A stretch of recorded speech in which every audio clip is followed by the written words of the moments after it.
So if you're prepared to affirm that, would you please stand?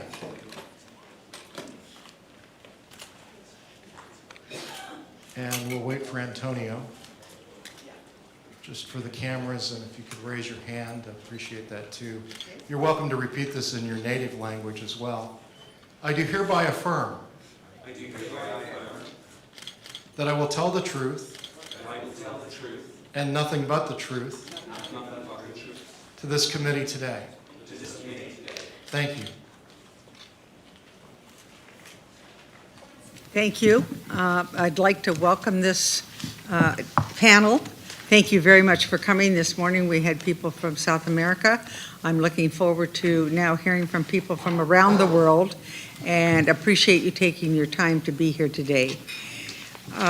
What I would like you to do is give your opening statements, and I think we'll have everyone on the panel do that, and then we'll go back to the people at this podium, and they will ask questions after you get through with your opening statements. So, would you like to start first? Yeah. Thank you. I am Dr. Roberto Pinotti, a sociologist, a retired aerospace journalist, and an ufologist as well. I was born in 1944 in Venice, and I live in Florence, Italy.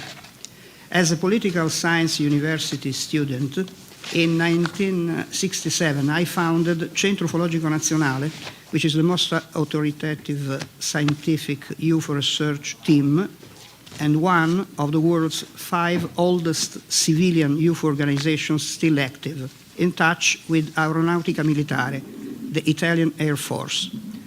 Since 1947, Italy experienced more than 12,000 UFO events and 4 major UFO waves in 1950, 1954, 1973, and 1978, and Aeronautica Militare Italiana faced them seriously.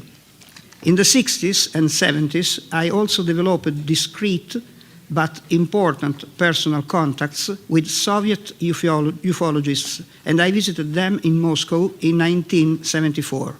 In 1978, Joseph Allen Hynek, the former consultant for the United States Air Force Project Blue Book, asked me to represent his Center for UFO Studies in Italy. I was already an Italian correspondent for NICAP, EPRO, and MUFON. During the Cold War, in 1971 and 1972, I had been an officer in the Italian Army's NATO 3rd Missile Brigade, and as such, I had been ordered to prepare an official UFO presentation for the staff of my unit, the text of which was later published in the Italian Army magazine. Back to civilian life after my marriage, I had been also asked to cooperate as a consultant on UFOs by Italian Army intelligence officer Colonel Michelangelo Privitera in Florence. In 1978, I and Kuhn began to interact also with the Italian Air Force in Rome due to the amazing Italian UFO wave of that year, with over 2,000 UFO sightings report. Among so many reliable UFO experiences, pilots, flight controllers, military personnel, journalists, and scientists, as well as common people, in 1978, I directly witnessed for 3 hours, and also photographed, near Perugia, some as Dalek-like UFO phenomena interacting with our group of 11 witnesses. Since then, and as a result of this wave and of a parliamentary question mentioning me and CUN, our center, the Italian Air Force Reparto Generale Sicurezza was charged by our government's premier, Giulio Andreotti, to monitor UFO phenomena in Italy regularly. Then, in 1980, I was invited by the House of Lords in London to lecture for them about the Italian 1978 UFO wave. Later, the Italian Air Force magazine published the text of my London speech and asked me to write articles about UFOs for this official publication regularly. In 1981, I also started to cooperate with the French government's UFO State Commission, Japan, in Toulouse. Between 1985 and 1995, I was involved as a sociologist in an Italian aerospace firm working on space architecture and habitability projects with the University of Florence for Alenia Spazio, the Italian Space Agency, and the European Space Agency. And I presented several scientific papers in different aerospace congresses. In particular, a couple of my papers were highly appreciated by the SETI scientists during the International Astronautical Federation Congresses in 1988 and 1999. I also investigated directly the Roswell and Philip Corso cases in the United States, and also the case for ancient India's Vimana air vehicles in Pakistan. In 1993, I started with the government of the Republic of San Marino an annual double world symposium about SETI and UFO research, destined to be the most important event of this kind in Europe during the last 21 years. Besides, in 1994, we translated, released, and published the KGB UFO dossier we received from our Russian colleagues and were officially thanked by our government. Since 1995, our international UFO magazine, started in 1966, began to be distributed and sold in Italian newsstands. And in 1997, a 1,600-page multimedia UFO encyclopedia, edited by me, was published in Italy and Spain. Since 1973, I wrote and published 35 books about UFOs and related subjects, also published abroad. Wow. In 2012, the nature of the UFO problem was even presented in a popular comic book with me as the principal character. Apart from this, in 2000, the Italian Air Force sent an official delegation in their uniforms, headed by the Reparto Generale Sicurezza's chief, General Aldo Olivero, to present their UFO data during the San Marino Symposium. Later, I was allowed in different occasions to consult their files in Rome, that is, about 400 military UFO dossiers in 40 years. In my books, I published a synthesis of most of these files, ranging from rather visual sightings and intercepting actions by pilots to photographic evidence, and from physical traces cases to UFO landings and close encounters with their occupants. Nevertheless, not all cases may be found in these archives, such as the event occurred in the President of Italy's private estate at Castel Porziano on August the 20th, 1963, and some other ghost cases. As a good friend of the late Roman Catholic theologian Monsignor Corrado Balducci, who wrote the preface to one of my books, I am well informed about the Vatican's UFO and ET attitudes, and I also lectured about all this inside the Vatican City, also recently, on the 24th of April of this year. In 2000, we exposed in San Marino important historical documents verified by forensic analysis, written in 1936 about Italian UFO reports in the 30s, showing that the first government who faced the UFO problem in the world was really the Italian government in 1933, with a secret scientific team created by Mussolini and headed by Guglielmo Marconi to study unconventional flying vehicles as possible new enemy weapons from another country in Europe. Besides, recent historical studies confirm the visual evidence of the presence of UFOs also in Italian Renaissance paintings. In my opinion, the intelligent nature of UFO phenomena is evident, and the extraterrestrial hypothesis in ufology is today stronger and stronger. To conclude, this year, after the second official philatelic issue of a San Marino stamp about UFOs, delegates from 10 different countries, Italy, France, USA, Switzerland, Hungary, Bulgaria, Romania, Spain, Norway, and Cuba, proposed to create an international UFO documentation center in San Marino and presented during the symposium a common and definite scientific proposal for future and needed extraterrestrial contact protocols. This will be a good basis for a necessary approach to exodiplomacy, the future scenario for human civilization. Thank you. Thank you.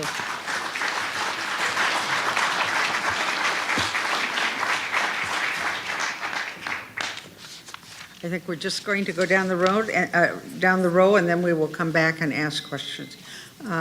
Dr. Shelley, welcome. Thank you.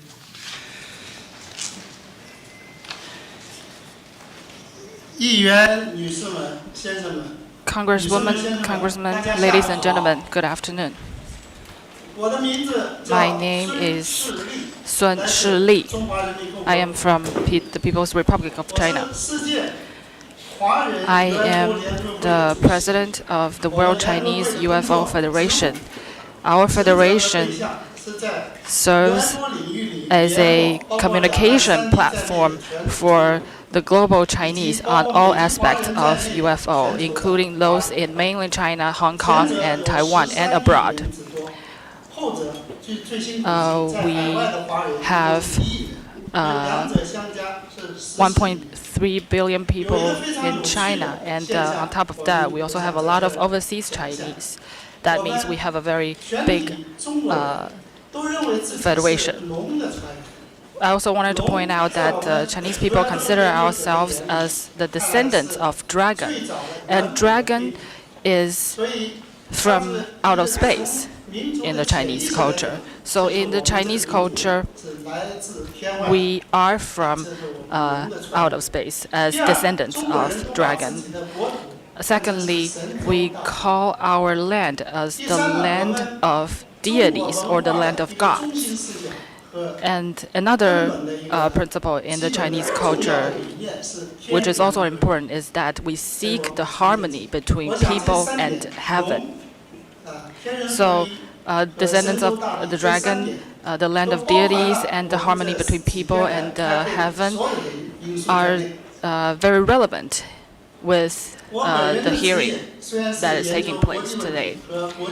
My career is in international affairs and international economics, and I have been working in the government. I have been a diplomat and a university professor. But since the 1970s, I started to spend time on the subject of UFO and the study of the mysteries of the universe. Since the establishment of the China UFO Research Institute in 1980, I have been actively involved in the leadership of the largest UFO organization in the world, and the later of the World Chinese UFO Federation. So I have been a witness to the history of China UFO research and also a spokesperson or an advocate, if you will. Since 1990s, I participated in a series of international conferences in Asia, Europe, North America, South America, and many other places, engaging in academic exchanges. I've also been interviewed by many international media on China UFO research development.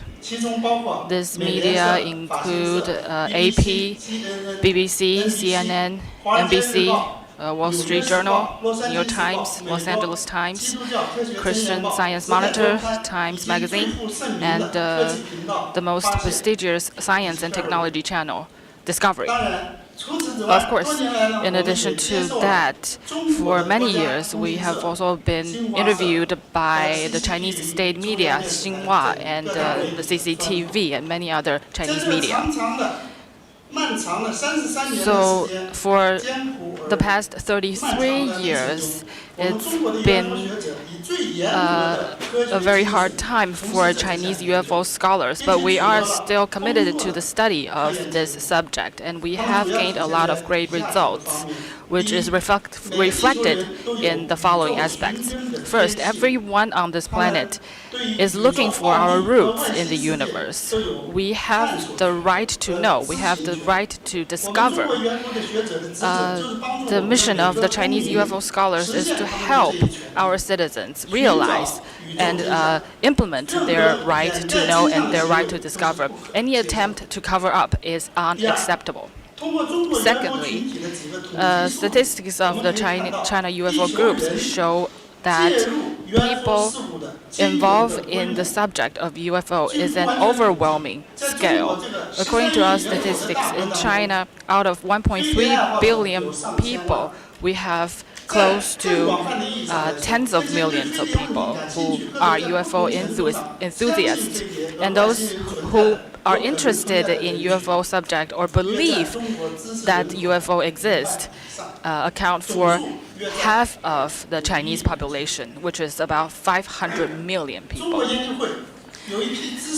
A group of senior scholars in the China UFO Research Institute come from various backgrounds that include scientific research agencies, aerospace, aviation, manufacturing, astronomy, and many scholars are very prestigious scholars in the society. For example, a scientist who is actively engaged with us, Mr. Chen Xuesheng, Wang Ganchang, and the mathematician, Mr. Chen Jingrun, and a very famous astronomist. We are working with these people frequently, and we actually have more than 100,000 members. This is a very big team, and we are all contributing our share to the study of UFO. Thirdly, after years of research, a large number of Chinese UFO scholars, including myself, are convinced the authenticity of UFO, the existence of UFO and aliens. To testify the existence of the UFO and aliens,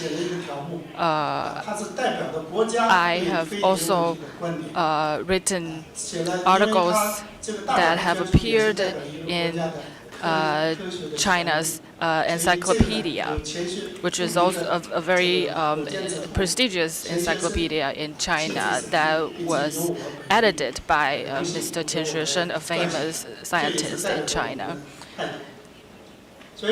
So, we believe the existence of UFO, we believe the existence of aliens and extraterrestrials. For many years, after our research and investigation, we have recorded some third-kind cases, including the Fengshan Mountain incident, the Feixiang incident, the Beijing Caogong incident, and the Duxi Farm incident, as well as interaction with the national civil aviation system and the military with outer space. Fourth, China has the earliest and the most recorded cases of the third kind in the world. The earliest can be traced back to 12,000 years ago. Prehistoric records carved in ancient stone plate. According to our studies, up to 5,000 years of written history, there is a wealth of suspected mysterious UFO-related data and files, including ancient data from the ancient local governments, official documents, history, ancient scientific literature, or even in civil literary works. We see all these records, which prove that UFO does exist, and also proves the real existence of the interaction between UFO and humans. Fifth, the physical evidence of an alien civilization. Ancient alien statue may be the powerful evidence of this existence. We have a number of jade statues of ancient aliens which closely resemble the aliens. I have 3 here for your reference.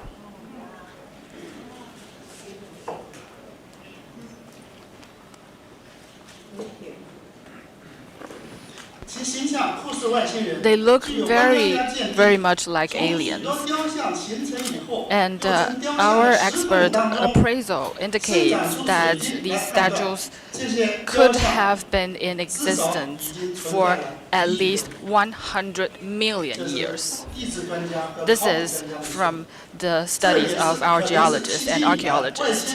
This may also be the earliest evidence of alien civilizations' communication with humans or the Earth. And sixth, in China, there are thousands of alien communicators who claim to be receiving information from out of space.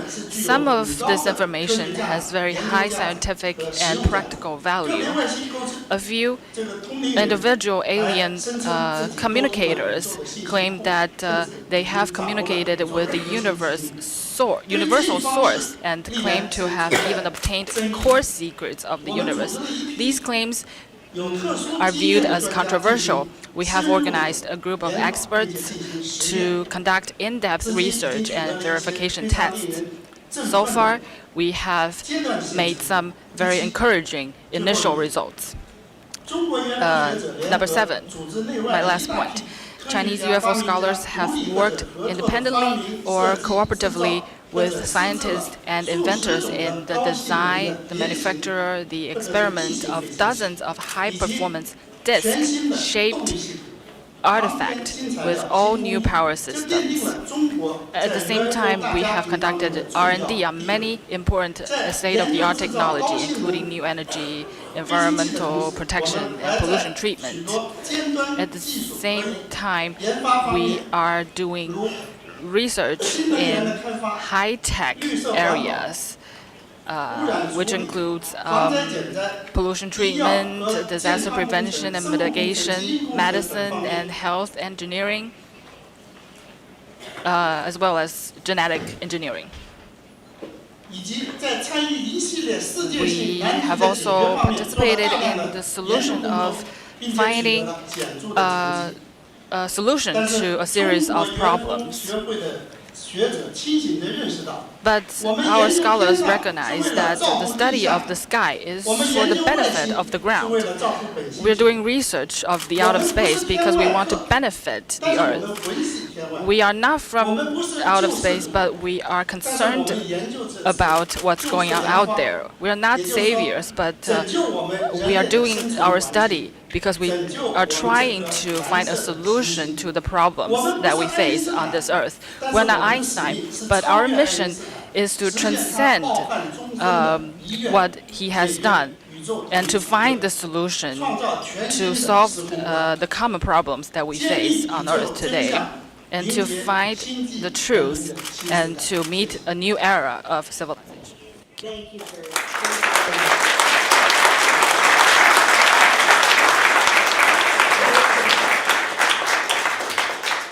Just want to remind all of you, we're going to come back for questions after all of you have given your opening statements. So, Mr. Cameron from Canada. Thank you. Some of what I have is repetitive of yesterday, so I'm just going to summarize just the first part of my testimony, which you have. I have added, however, some documents which are as handwritten files here, which I'll refer to near the end. As I mentioned yesterday, the records for the Canadian investigation, all these records are online. The Canadian government does not dispute any of the material that is online. It should be pointed out, I believe, that the Canadian investigation from 1950 to 1954 was the most open investigation of any in the world. In fact, they didn't even use the word UFO, they used the word flying saucers and flying discs. It was very open. In 1954, as I'll explain, an incident occurred, it was shut down, the lights went off, and that was the end of it. My testimony is based on these files and also on the personal files of Wilbert B. Smith, who was the superintendent of radio regulations for the Department of Transport and who also headed the government UFO investigation. Basically, what the story comes down to, it centers around the top secret memo, which I described yesterday. The Canadians went to the Americans in 1950. They wanted to find out what the Americans knew about the flying saucer phenomena, and they, through the military attaché at the Canadian Embassy and through the Canadian Embassy, they made inquiries to officials at the Research and Development Board, and all that material was summed up and put in the top secret memo, which I put on record yesterday, and basically it was summed up saying that the Americans notified the Canadians flying saucers were real. It was the most highly classified subject in the United States, rated 2 points higher than the hydrogen bomb. A small group headed up by President Roosevelt's former science advisor, Vannevar Bush, was in charge of the investigation. The fourth point was the American officials considered the matter to be of tremendous significance. And the fifth item, the American officials notified the Canadians that other things might be associated with the saucers, such as mental phenomena, and this mental phenomena aspect was later confirmed by 2 high-level American sources.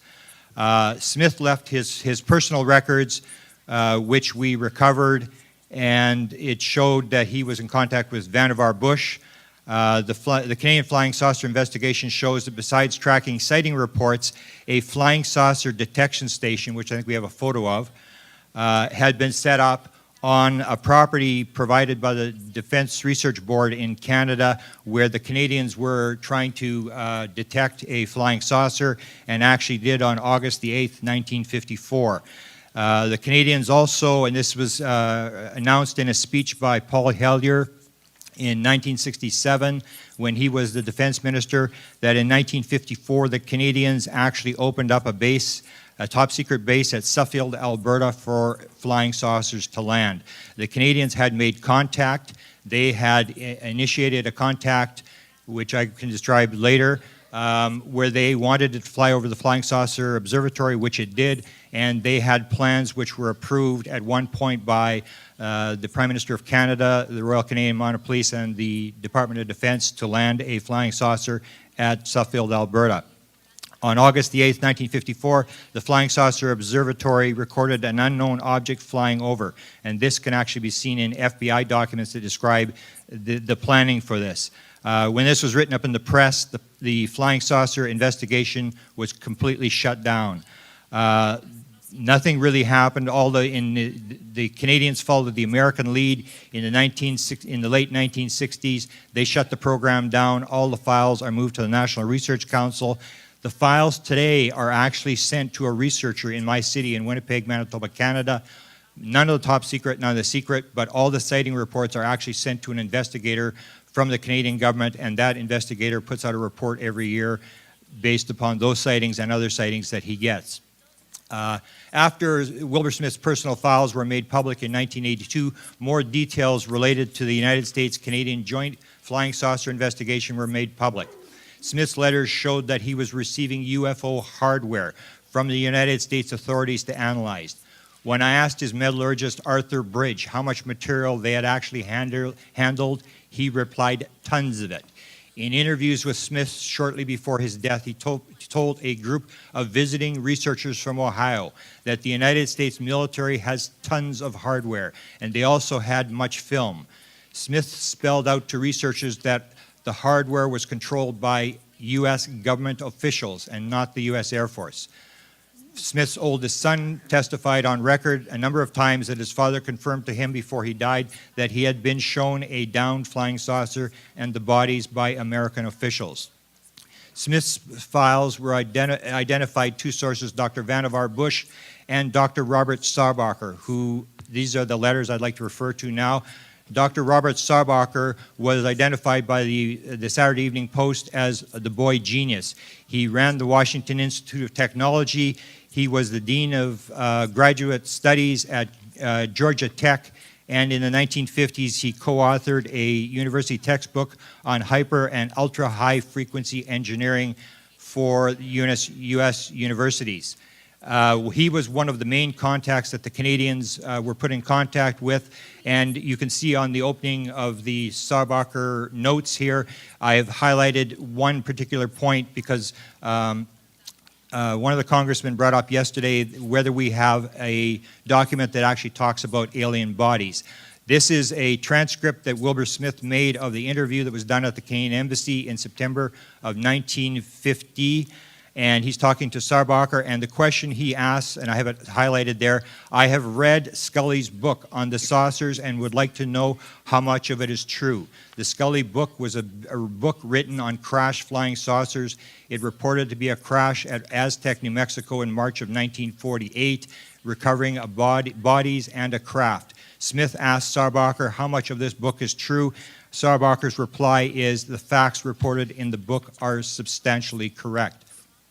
I'd also like to refer to you, what happened was in 1982, Wilbur Smith's files were made public, and everybody learned the fact that Sarbacher was the main witness in the United States providing material to the Canadians, and everybody started to chase him. Stanton Friedman has an extensive audio interview with him on that you can actually get on the internet. I refer you to a letter here from the Washington Institute of Technology. This is to a researcher in California, Bill Steinman, who writes to Dr. Sarbacher and trying to confirm to him, is this true? What is the deal here? Sarbacher had told Stanton Friedman that what had happened was in 1950 there was a briefings at Wright-Patterson Air Force Base of a downed saucer and bodies, that he couldn't go to the meeting, but he was in the Navy office in Washington, D.C., and listened to all the high-ranking scientists who had come back from the briefing and told him what was going on. In this letter on page 2, he basically says, I recall the interview with Dr. Bremner at the Canadian Embassy. I think I gave the answers, so he confirms these handwritten briefings or notes that I showed you. He said, the only thing I can remember is that certain materials reported to come from flying saucers were extremely light and very tough. I'm sure the laboratories analyzed them. And then he confirms in this letter that he signs in 1983 that there were bodies, that he was told about bodies. In the interview with Stanton Friedman, he's a little more specific, but you have a letter here of a high-ranking American official that the Canadians got in contact with that confirmed that the Americans did have bodies and they did have a craft. What he did, and this is the last part of my testimony, Stanton Friedman was talking to him and he said, can you tell me who was at the meeting? He identified a number of people. All the people that he identified were dead until he came to the fact that there was one person from Pennsylvania who was at all the meetings and knew what was going on. That engineer, Dr. Eric Walker, confirmed to Bill Steinman that he had attended the Wright-Patterson Air Force meetings. Walker had held many top jobs, such as 15 years as the president of Penn State University. He was chairman of the board of the Institute for Defense Analysis, the top military think tank used by the Department of Defense. He was chairman of the National Science Foundation. He was executive secretary of the Research and Development Board and headed the Navy's Applied Research Lab at State College, Pennsylvania. In discussions with more than half a dozen researchers over 8 years, Dr. Walker tried not to talk about the subject, but he did confirm that there were ET recoveries, communication with aliens, and that there was a secret control group that was overseeing the entire subject. After Dr. Walker's death, his son Brian Walker confirmed that there had been a file that contained a number of official government documents. He claimed he did not read them. He recalls that there were drawings, but did not mention whether it was of bodies or discs. He claimed that the file containing the information there was information about a crash in Pennsylvania and one in the western United States. He thinks his father destroyed the file before his death because when he moved the files from the house to Penn State University, the file was no longer there. And that's my statement. Thank you. Thank you.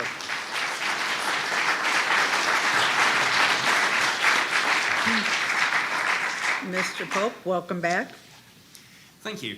Madam Chair, Representatives, Senator, you should all have a printed out copy of my opening statement, but with your permission, I'll read it onto the record. Okay, thank you. The UK Ministry of Defence is an organisation broadly analogous to the US Department of Defence and has a dual role both as a policy-making Department of State and as the UK's highest level military headquarters. I worked there for 21 years as a civilian, 3 of which were spent on MOD's UFO project. That's a job I had from 1991 to 1994. The MOD's UFO project ran from 1953 to 2009, and in that time, over 12,000 sightings were investigated. MOD's role here was to research and investigate the phenomenon to determine whether there was evidence of any potential threat to the defence of the UK or anything of more general defence interest.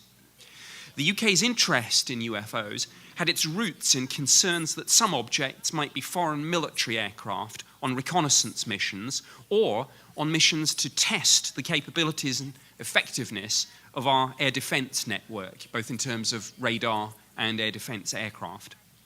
The work we did was very similar to the work done by the US government's UFO program, embedded in the United States Air Force under a number of different project names, the best known of which was Project Blue Book. The UK's program had no formal project name. Our conclusions were that most sightings could be explained as misidentifications of known objects or phenomena. However, around 5% appeared to defy conventional explanation and were of considerable interest. We took no position on the nature of these sightings and remained open-minded as to the possibilities. Accordingly, while we were aware of no evidence that would support the theory that any UFO sightings were attributable to extraterrestrial life, we didn't entirely rule out that possibility. It was regarded as a low probability, high consequence scenario, which is why from time to time the possibility was at least considered in internal MOD discussions. Despite the wider societal implications, MOD's interest was narrowly focused on technology acquisition. Scientific and technical intelligence experts in MOD's defense intelligence staff were not averse to speculating about exotic energy sources, propulsion systems, or aerodynamics in relation to UFOs. And perhaps the most graphic illustration of this was a defense intelligence staff document from 1995, which read in part, "If the sightings are of devices not of this earth, then their purpose needs to be established as a matter of priority. There has been no apparent hostile intent, and other possibilities are 1. Military reconnaissance, 2. Scientific, 3. Tourism." The intent was practical, as the document went on to set out. Quote, "We could use this technology if it exists." Yeah. Though we accepted UFO reports from everyone, and indeed the vast majority of those reports came to us from the public, the sightings that were of most interest were those where the witnesses were police officers, pilots, or military personnel. And when I say pilots, I mean both civil aircraft pilots and military pilots. We were also particularly interested in sightings where there was some corroborative evidence, e.g. in terms of radar data, or a photograph or film that specialist imagery analysis staff could evaluate. Of particular concern to us were a number of incidents where there were near misses between UFOs and commercial aircraft. There are several such cases in the MOD's UFO files and in the files of the Civil Aviation Authority, which is a UK government agency broadly equivalent to the US FAA. The UK's best known and most compelling UFO incident is a series of sightings that occurred in December 1980, collectively known as either the Rendlesham Forest incident or the Bentwaters incident, and the committee has already taken evidence on this. In the late 90s, the MOD's defense intelligence staff commissioned a review of many of the UFO sightings that MOD had investigated over the years. This intelligence analysis was known as Project Condign, which was a randomly generated code word. And this attempted some trend analysis of the reports received, as opposed to reinvestigation of individual cases. The final report was published in the year 2000 and ran to over 400 pages. The title was Unidentified Aerial Phenomena in the UK Air Defence Region. The MOD often uses the phrase UAP, Unidentified Aerial Phenomenon, in internal correspondence, so as to avoid the unfortunate stigma that comes from the term UFO. At the time, Project Condign's final report was classified secret UK eyes only. Its controversial conclusion was that some UFO sightings might be attributable to exotic atmospheric plasmas, and that there might be novel military applications, e.g. in terms of directed energy weapons, that might merit further study. Again, the air safety implications of the phenomenon were judged to be an important part, and one recommendation of the study read as follows: no attempt should be made to outmaneuver a UAP during interception. Another recommendation stated, at higher altitudes, although UAP appear to be benign to civil air traffic, pilots should be advised not to maneuver other than to place the object astern if possible. A redacted version of Project Condine's final report was made available to the public in May 2006, following a number of Freedom of Information Act requests. There is in the UK, as in the US, a widely held belief that the authorities know more about UFOs than they're telling the public, i.e. that there's a cover-up and a conspiracy on the subject. I think there are two relevant factors here. Firstly, the MOD was, and still is, an inherently secretive organisation, despite the introduction of the UK's Freedom of Information Act. Secondly, it was the long-standing policy of the MOD to downplay the extent of the department's interest and the scope of our official research and investigation, not all of which, especially post-Freedom of Information Act, generated the paper trail that one might expect and hope for. To give a practical example of this, we consistently told the UK's Parliament, the media, and the public that UFOs were of limited interest and, quote, no defence significance, unquote, while highly classified intelligence studies such as Project Condine were being carried out away from public scrutiny. That said, despite the secrecy and despite the downplaying of MOD's UFO-related work, I'm not aware of any cover-up or conspiracy in the sense that proponents of such theories mean. MOD's UFO project was terminated in 2009 as part of a wider series of defence cuts, and while the public no longer have an official point of contact for their sightings, pilots can and do continue to make reports on an ad hoc basis, though they tend to avoid the phrase UFO or indeed UAP, and in my experience now tend to use phrases such as unusual aircraft. In 2007, the MOD made a policy decision to declassify and release its entire archive of UFO files, following a similar decision made by the French government in 2007. This 5-year program, in which I've been personally involved, began with the release of the first batch of files in May 2008. Subsequent batches followed, and the program reaches its climax this year. To date, over 50,000 pages of documents have been sent to the UK's National Archives. The UK and France are two of a number of nations that have opened their UFO files recently in response to pressure from media and the public. And again, the committee's had some testimony on that. In concluding, I should say that I do not have a single neat explanation for the UFO mystery, and neither am I aware that anyone in the UK government has or had reached a definitive conclusion.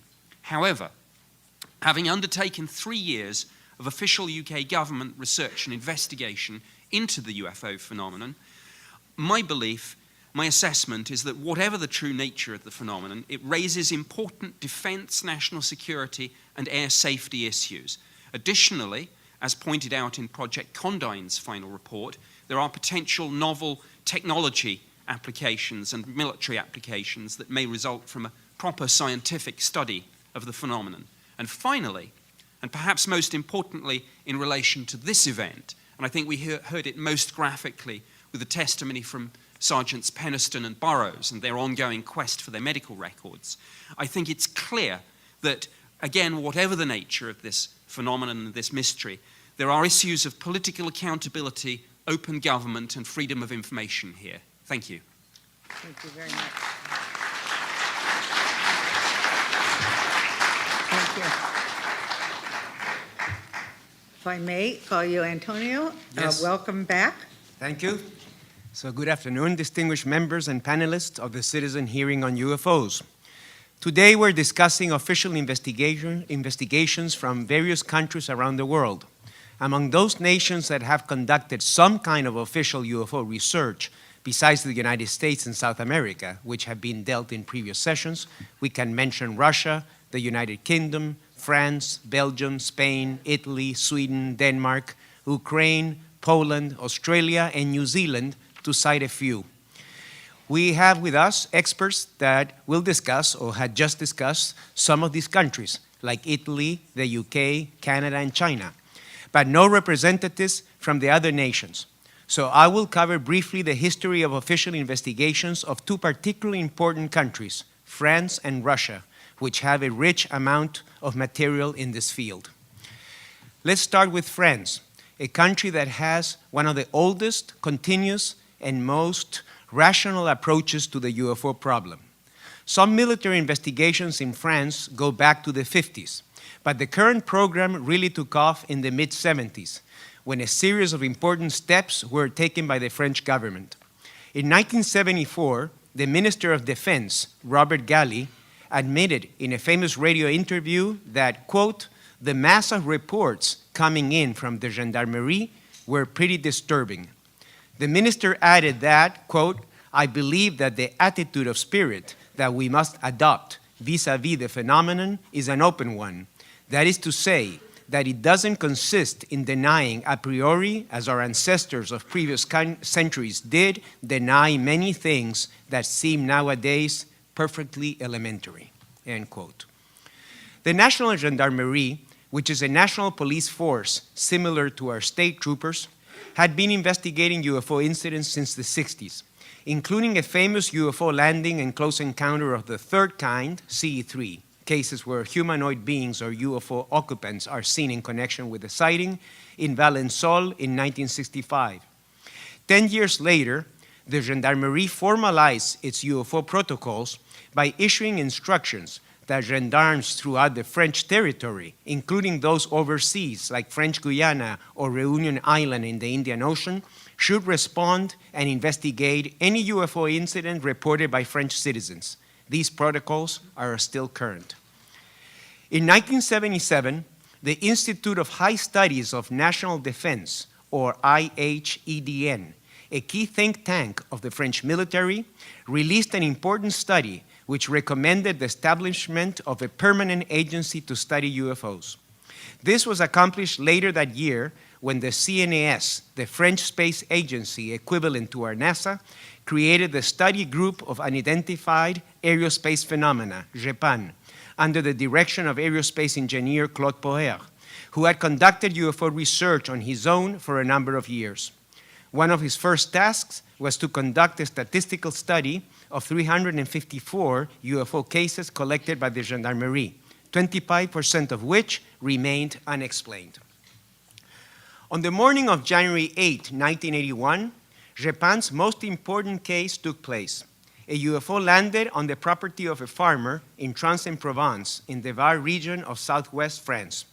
Although the case had only one witness, the farmer Renato Nicolai, the case became important because of the physical evidence left by the UFO on the alfalfa field, which was analyzed scientifically by a number of French laboratories. Among other things, the alfalfa leaves lost from 30 to 50% of chlorophyll, and the traces on the terrain were still perceptible 40 days after the event, according to the official report. Stranger still was what an official GEPAN chart, and I don't know if we have it on the, I had given it previously, so hopefully it will appear on the screen, the chart. Stranger was what an official GEPAN chart characterized as, quote, time-space effect.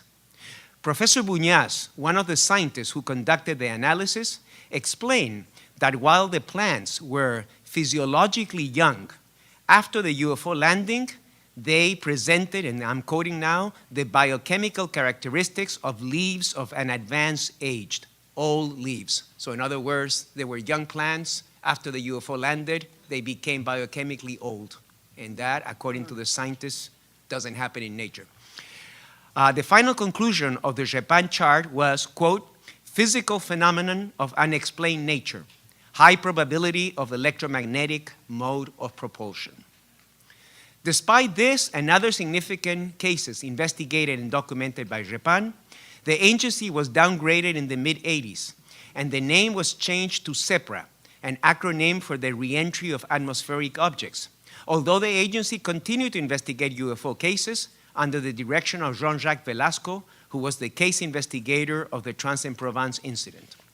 In 2007, however, a new reorganization took place, and the name was changed again to JPAN, so they added an I there, Study and Information Group of Unidentified Aerospace Phenomena.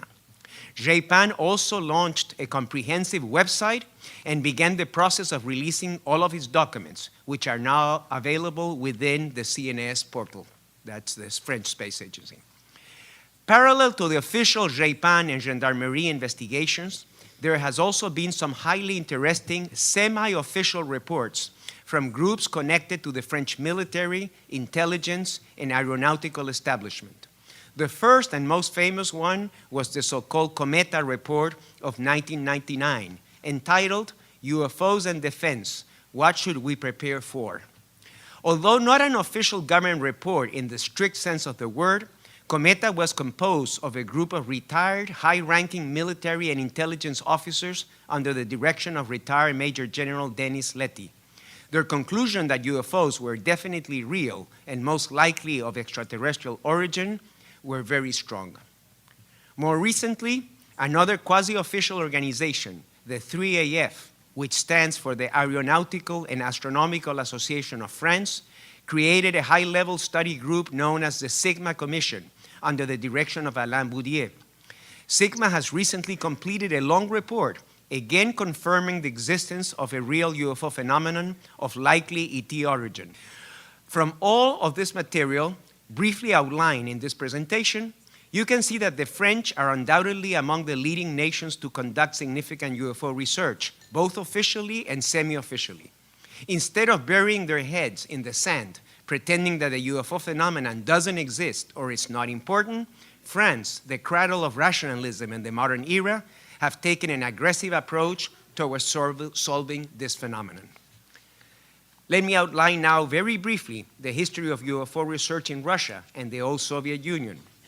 In the early days of communism, the subject of UFOs was heavily censored, although some research was conducted privately by a few scientists, such as the late Professor Felix Ziegel, an astronomer with the Moscow Aviation Institute, who is considered the father of Russian ufology. Things began to change after a highly publicized event in Petrozavodsk in Karelia, northern Russia, in September of 1977, which led to the creation of a commission for the study of anomalous phenomena attached to the USSR Academy of Sciences. This commission was public since it solicited reports from the Soviet citizenry. Not known to the public, however, was the second secret study conducted by the KGB and the Soviet Ministry of Defense, although its existence was not revealed until after the breakdown of the USSR in 1990. Eventually, some military and KGB files from this commission were released in the 90s, including incidents involving UFO flyings over nuclear facilities. One of the most interesting cases in the KGB file is a multiple witness CE-1 close encounter of the first kind at a top secret Army missile base in the district of Kapustin Yar, Astrakhan region, on the night of July 28-29, 1989. The file is surely incomplete, but still offers an interesting glimpse into the maneuverability of UFOs. The dossier consists of the depositions of 7 military witnesses, 2 junior officers, a corporal, and 4 privates, plus illustrations of the object by the observers and a brief case summary by an unnamed KGB officer. One of the depositions mentions a disc-shaped object moving, quote, in the direction of the rocket's weapons depot, and then hovering over the depot and emitting a bright beam. Another case from 1982 involved a series of sightings of UFOs over a nuclear missile base near Usovo, Ukraine, which coincided with the malfunction of the computerized console controlling the launch of nuclear weapons. This was obviously of great concern to the Soviet military and is quite similar to the events at Malmstrom Air Force Base in Montana discussed in another session of these hearings. It is perhaps due to these kinds of incidents involving nuclear weapons that a curious clause about, quote, unidentified objects was added to an agreement on measures to reduce the risk of nuclear war between the United States of America and the Union of Soviet Socialist Republics. The agreement was part of a policy of détente during the Nixon and early Brezhnev administrations. It was signed on September 30, 1971, by Secretary of State William Rogers and Foreign Minister Andrei Gromyko. The agreement has 9 articles on issues such as informing each other, quote, against the accidental or unauthorized use of nuclear weapons under its control, notification in advance of missile launches that go beyond the national territory of each country, and other measures of cooperation in order to avert, quote, the risk of outbreak of nuclear war. Article 3 reads, I'm quoting, the parties undertake to notify each other immediately in the event of detection by missile warning systems of unidentified objects, or in the event of signs of interference with these systems, or with the related communications facilities, if such occurrences could create a risk of outbreak of nuclear war between the two countries. It's a good thing that they signed this agreement. Several UFO cases involving Russian cosmonauts have also become public over the years. One of the most interesting was a report by cosmonaut Major General Vladimir Kovalyonok from the Salyut 6 space station on May 5, 1981. The sighting of a pulsating round object which resembled a melon, that's his quote, and then became like a barbell and didn't resemble any cosmic objects I'm familiar with, was admitted on the record in a videotaped interview by the cosmonaut many years later. Another cosmonaut, Major General Pavel Popovich, even became at one point the president of the All-Union Ufology Association of the Commonwealth of Independent States. A quote from a 1992 paper by General Popovich provides an appropriate ending to this brief presentation. He wrote, quote, the UFO sightings have become the constant component of human activity and require a serious global study. In order to realize the position of man on Earth and in the universe, ufology, the scientific study of the UFO phenomenon, should take place in the midst of other sciences dealing with man and the world. Thank you very much.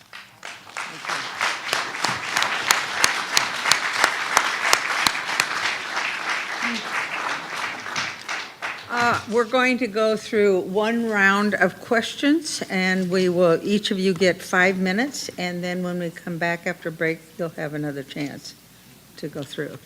So, let's start with Representative Cook. Thank you, Madam Chair. I'd first like to ask a question of our witness from the UK, Nick Pope.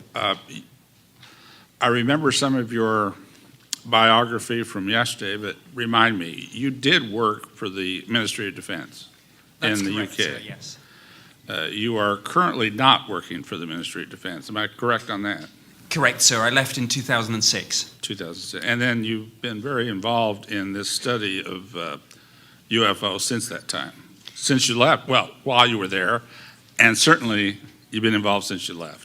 Yes, sir, in a private capacity now. In a private capacity, I understand, at this time. Okay, and of course you're telling us, and this is really interesting to me, that the Ministry of Defense's project on UFOs lasted from 1953, which is essentially the same year close to when Project Blue Book in the United States started, but you went all the way to 2009 in the UK with your project, although you don't have a fancy name for it, or any name for it, am I right? Yes, sir. If you'll excuse the pun, I think we were even worsely resourced than Project Blue Book. Okay, fair enough. But you collected, you've investigated 12,000 sightings, and I guess it was 2007, or currently at least, over 50,000 pages of documents have been sent to the archives for scholars like yourself and any other scholar here to be looking at. Am I correct? So they're open files. They are. Well, let's explain. Domain. Tell me what. I don't want to put words in your mouth. What are those files? Are they open and closed? Kind of high clearance to get it to what? Go ahead. The material is at the UK National Archives website, and I'm afraid to say there is a small charge for access. But having said that, if you're prepared to pay that small charge, they're all open. But many of the investigators here that have been witnesses would have no problem with that small charge, I'm sure. Yes, sir. So I can imagine you, being as interested as you are, have looked at a lot of these documents. Or maybe you've even read every one of them. I don't know. Would you explain to what extent you've analyzed these? When I did that job, I made it my business to research back into the archive and look at the historical documents. So I went right back to the inception. And indeed, though the formal project started in 1953, we did have a look at some sightings on an ad hoc basis even before then. And indeed, we had some reports during the Second World War. At the time, the phrase "Foo Fighters" was used for these things, subsequently ghost rockets. And you described what you felt was the feeling of MOD, at least when you were in the ministry, of giving some but low probability of ET origins to the UFOs that were studied. Am I correct in what you testified to? I think it's more... You said low probability but high consequence. Certainly nobody would question high consequence. Some might question low priority, but was that their official position with all this work done? I think it was more a case, sir, that we couldn't rule that possibility out. We said it was a sort of non-zero possibility.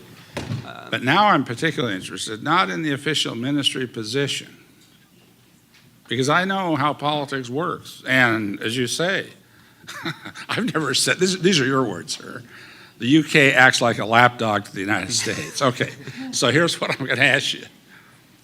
What's your opinion after all the research you've done and based on all that stuff that you've had access to?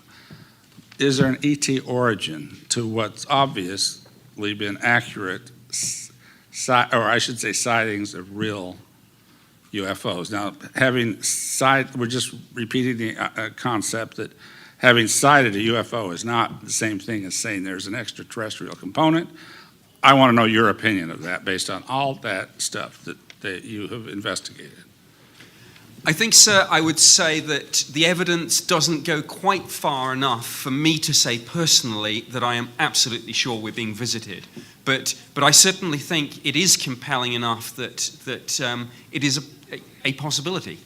I mean, I know, sir, that's a fancy way of saying I don't know. I apologize. Fair enough. I've got just a minute left, so I wanted to get to Grant Cameron. I'll be able to do that on the second round anyway. But this 1950 Wilbert Smith thing is showing illumination on a question I brought up, I think, to you or to somebody yesterday on ET, or I should say, let's use the word bodies. Bodies, witnesses talked about bodies concurrently with seeing those bodies, and it's documented that they talked about it at the time, not a lot later. There was something about Wilbert Smith's, I think it was Scully book, but would you elaborate on that if you could? Well, I think the point that you were making yesterday was in one of the documents it says in the Project Magnet report that extraterrestrials was highly probable for the result, and that's when you asked, is there any documents that actually refer to extraterrestrials rather than that it's confirmed. So what right. I have put forward is this idea that when the Canadians went to the Americans, the first question they asked was related to this Frank Scully book that was published in 1950. This is when the interview took place, and the first question he asked is Scully's book about the crash at Aztec, New Mexico, is how much of that book is accurate? And that's when he says the vast majority of the material is accurate. Thank you. I know the time's expired. I'll probably pick up with that on next round. Thank you. Thank you. Let's go to Congresswoman Kilpatrick. Thank you, Madam Chair. I think I want to start first with Mr. Pinotti, if I'm pronouncing that correctly. Is the Vatican included in Italy's exception? I know they're separate unto the country, or do you interact with them, or do they have their own beliefs about what this phenomenon is? Yes. Consider that recently, even the official term unidentified flying objects was formally translated into Latin res inexplicate volantes, which means exactly the same thing in the old Latin tongue. This was made surely because there is a definite approach in the Vatican. And according to my personal opinion and to what I happen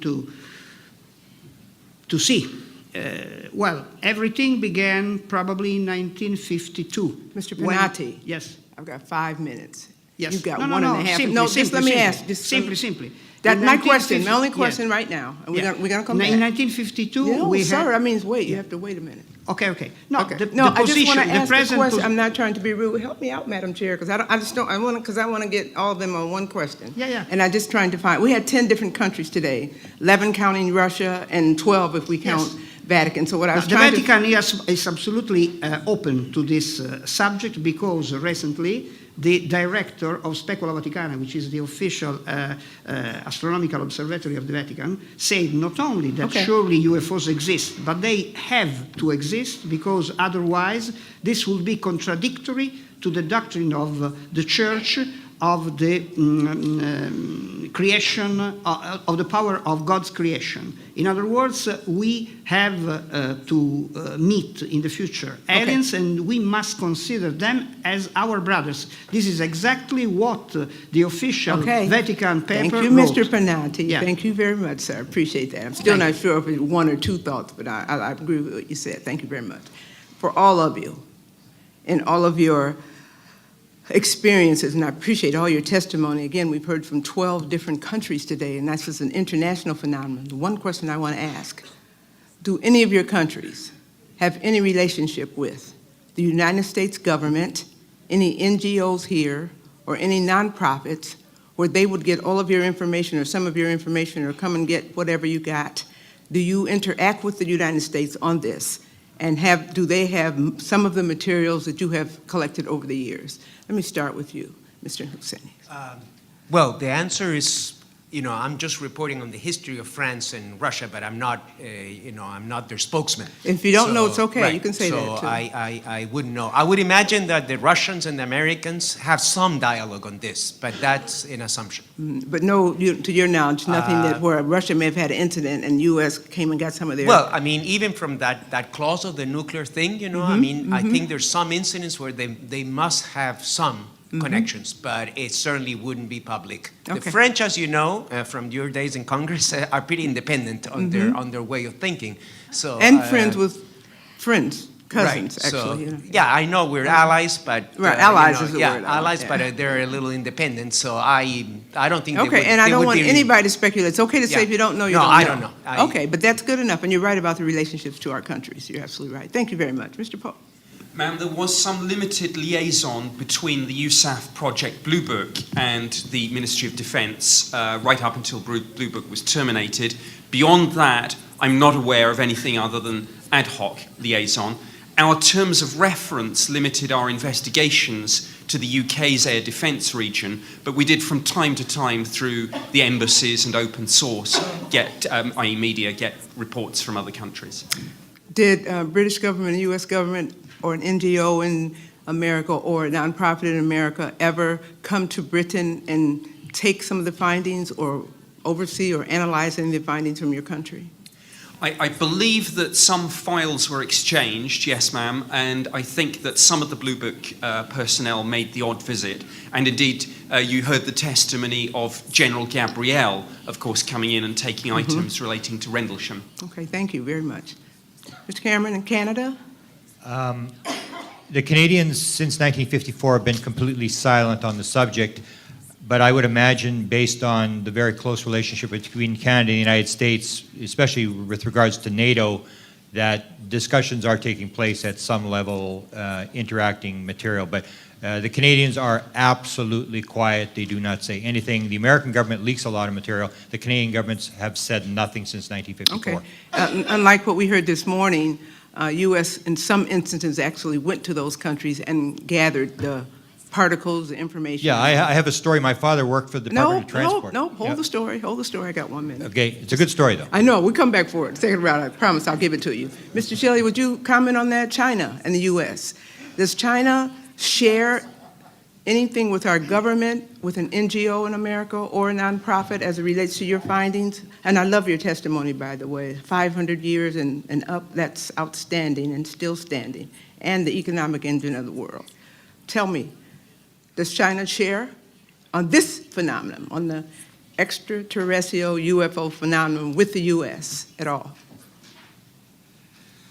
Well, on this, we have some exchanges in the non-governmental area. For example, with the Rockefeller Foundation, they several times they have come to me, and we have conducted a high-level, a trilateral meeting that involves Americans, Russians, and Chinese on the UFO issue. We, at the meeting, talked about the fact that we have to take actions and do more research in this area. And suggestions were made at that meeting to have a summit meeting. And I was asked to start preparing for this summit meeting. So for more than 10 years, I have been trying to make efforts and start this summit. I have been preparing for this summit meeting on UFO. And this time, the Rockefeller Foundation hosted this meeting. They also invited me to Princeton University. One of the deans there met with me, and he promised me that he will try to organize a very high-level scientist group to do research. And they will make an exception and take a Chinese person to join this group, to join this expert or this scientist group. And once the scientific research results in China have been acknowledged by this group, it will be published and it will be acknowledged around the world.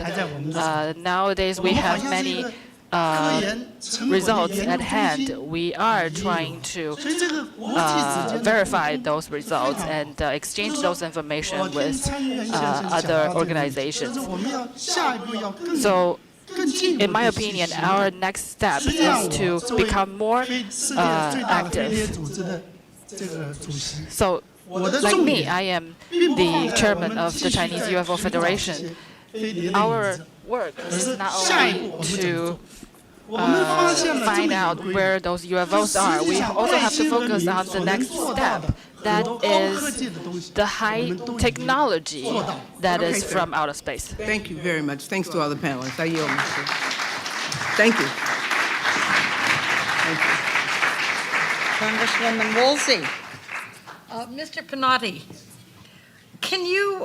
would you give us some actual examples and experiences that you learned and experienced during your many years and total involvement with these issues?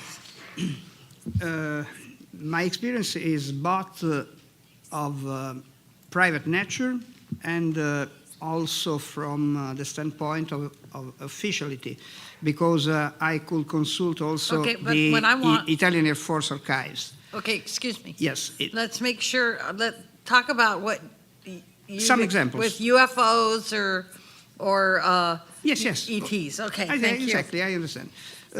For instance, just to make some examples, we could mention, this could be linked to the previous question too.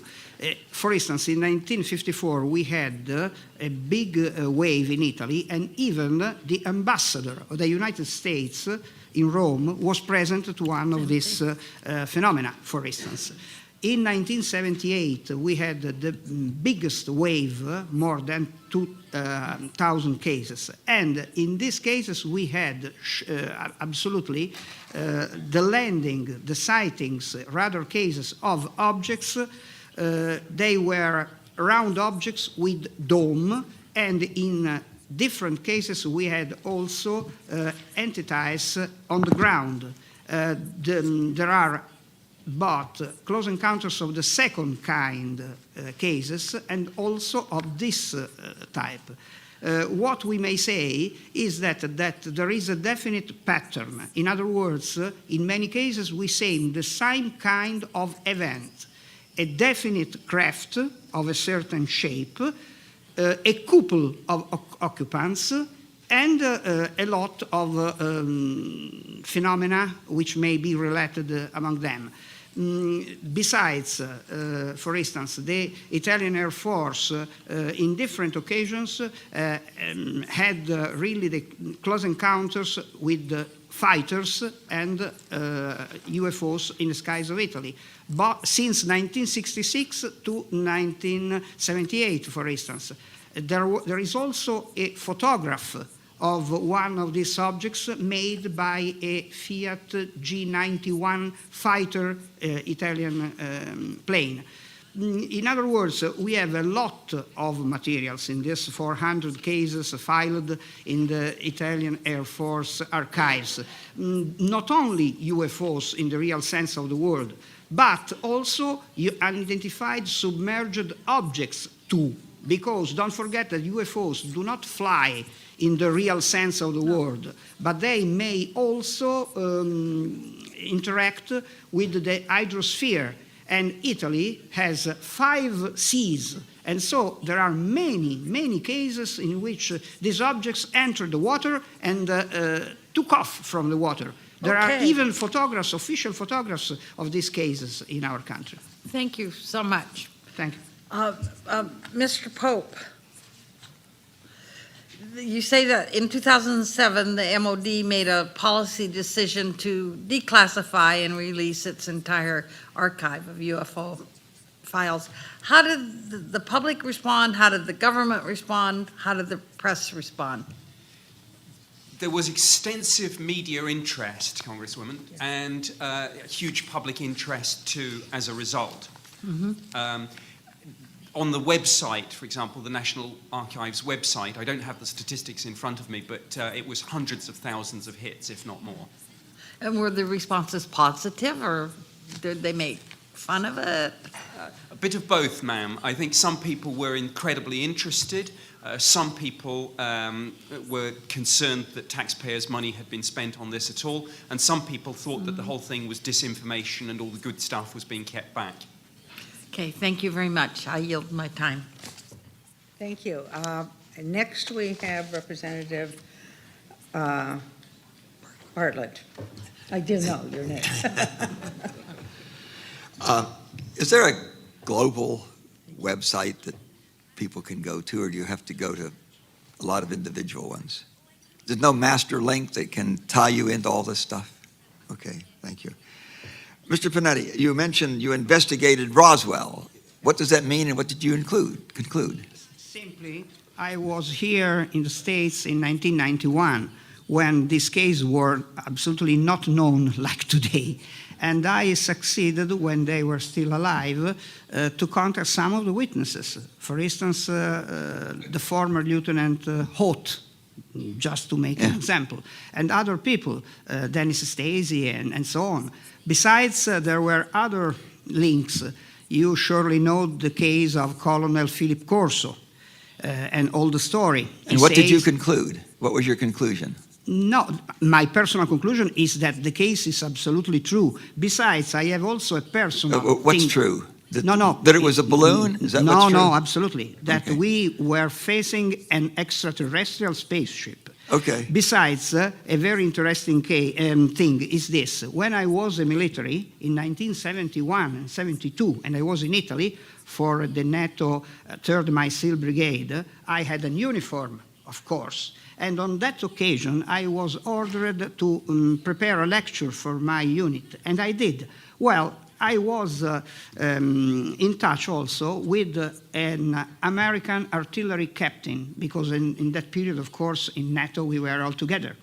And he came and told me, "Oh, Lieutenant Pinotti, I know you are preparing this interesting lecture. Okay, you know, in the USA, we have the crashed objects and even the corpses of the pilot." Well, you can understand that in 1971 and 1972, we knew that all this were rubbish, that all this did not exist. Only the case of the Scully cases were known and was considered not in a positive way. So frankly, at that time, I thought that this guy was out of mind. Frankly, today, I do not know. Thank you. Mr. Schilly, you said that a cover-up was unacceptable. Unacceptable to your organization, unacceptable to your government, unacceptable to your military. Which? Does your government consider cover-up unacceptable? Right, it's unacceptable. But now, looking at what the Chinese government thinks, I don't think they're exactly there yet, because the Chinese government doesn't have as much information on ET as that held by the U.S. government, such as the remains of these ETs and so on. But I can also tell you this. On the issue of UFO or flying objects, the Chinese government is still very interested. We have a commander for the Air Force. Before that person takes office, they would often come to me and talk to me before they take office. And also, a lot of people in the Air Force come talk to us and say that, oh, UFO is a big issue. We have to go talk to you. We have to talk to the Chinese UFO Federation. So all in all, in China, the people in the government see this as a military issue, a security issue, which is not entirely the same as our approach. So the government is not trying to cover up anything, but they see this as still confidential because they think this is a national security and a military issue. We have some examples here. We have been notified some sightings by the government, and they seek our suggestions and opinions sometimes. Thank you very much. Thank you. Mr. Cameron. Excuse me, you have 30 seconds. 30 seconds. I saw the sign. Okay. I have good eyesight. Someone might say of a girl that she has tons of lipstick on. Now, there's tons of material that the United States is supposed to have. Is that figurative or literal? I think both. Figurative. It was when I asked the metallurgist how much they had handled, he just said tons of it. I mean, they had handled a lot of material. Did he mean like tons of lipstick or literal tons of stuff? His son tells numerous stories about seeing boxes, cars coming, military cars delivering material. There's a lot of discussion about material coming to Wilbur Smith for analysis in Canada. The sign says my time is up. Another round. Okay. Thanks. Thank you. Let me ask each of you to be very brief, but I want to know how many of the sightings of what you know about vehicles, saucers, whatever you want to call them, how many of those are unmanned versus manned? Do you know? I mean, is there sort of a ratio, or most of these without somebody so-called driving it? Because that's how far my imagination goes. Yeah, that's a really good question. We don't know because, Dr. Hynek, who was the famous advisor for Blue Book, who later became very pro-ufology, he came up with the term close encounters of the third kind for those cases where, besides the UFO, occupants were seen. This could be that sometimes if you are close enough to the object, you may even see an occupant inside the porthole or something, or maybe the object landed and the occupant came out. But in other cases, when the object is at a distance, which is the majority of UFO sightings, we would have no way of knowing if it's automatically piloted or not. Then we have cases where we have large objects, which obviously must be manned by someone, and then out of the large object, small little probes come, and those seem to be remotely piloted vehicles, you know, kind of early versions of what today we call drones. But these are reported as far back as the 50s or something, when certainly the Americans or the Russians or whatever did not have access to this kind of technology. I mean, this whole thing about unmanned vehicles is fairly recent. I think it goes back to maybe the 70s for the first. So there is no way of knowing, but certainly there is a percentage. There is a percentage of that do have occupants. But the exact statistics, because of the distances, there's no way of knowing. Right. Nick, do you have anything to add? Madam Chair, of the roundabout 12,000 UFO reports that MOD received in the time of the UFO project, only perhaps a few dozen involved the sighting of any entities. Okay. Mr. Cameron? I have a personal bias that sightings are almost a total waste of time. You can't tell anything from stuff flying around in the sky. It's not until you interact with whoever is flying them or get inside the ship that you can learn anything. You really can't determine very much from watching whether it's their stuff, their stuff. It's just stuff flying around in the sky. It just shows you that something very mysterious is going on. Thank you. Mr. Shelley?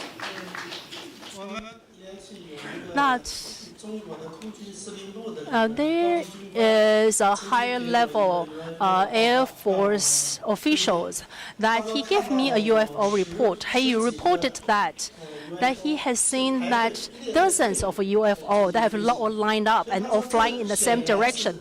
And he said that there must be a highly intelligent organism in there to fly in that. So I think this is very valuable report because it reported by the high-level military officials, because ordinary people do not have that kind of knowledge about aerospace. But this official, that military officers, that he considered this must be an evidence of there's a high intelligence organisms flying the objects. And this high-level military officers, he often joined and participated in our seminars as well. And he even gave me a picture of the UFO. This is something very special. That was a picture that's taken from the satellite. And that was very clear, crisp, clear picture of a UFO. Thank you. In my personal opinion, consider that there is a big difference between the official cases and the civilian cases. For instance, in Italy, we have more than 12,000 cases taken from civilian sources, and the Italian Air Force only 400. So this is a big difference. Right. But just to make a possible, my possible opinion, I frankly think that we are facing some elongated and very big motherships which may contain piloted objects. And these piloted objects are not too different from our fighters, in other words. And then probably there are also remotely piloted probes. And they are probably objects no more than half a meter in diameter of dimension, this is. But they are probably able to fly and to give information to this strange phenomena. All right. Thank you very much for your time and your testimony. It was a terrific panel. Thank you. And we are adjourned until 3:30.